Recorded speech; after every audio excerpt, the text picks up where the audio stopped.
I think this immigration issue has been kicked around this town now for 15 years. That's why I said the day after the election it was time for Congress to do its work. I'm increasingly concerned that the White House and Senate Democrats would rather have this as an issue in the 2014 election rather than to resolve it. It was the president who said that he wanted a robust vote coming out of the Senate to help move this process along. And yet, here's the president and the Senate Democrats working to limit the number of Republican votes that this immigration bill is likely to get.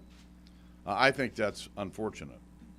On the House side, I made clear to our members that we're going to have a discussion about this on July the 10th. We're going to have a special conference, and we're going to lay all of this out and listen to what the members have to say.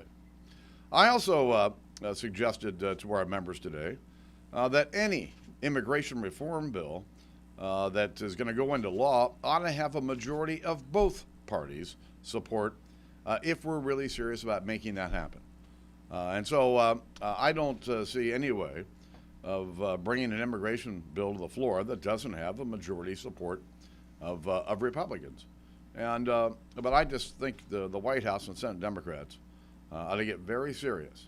We know that that border security is absolutely essential if we're going to give people confidence that we can do the rest of what's being suggested.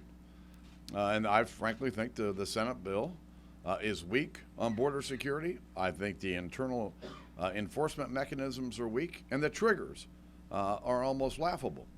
And so if they're serious about getting an immigration bill finished, I think the President and Senate Democrats ought to reach out to their Republican colleagues to build broad bipartisan support for the bill.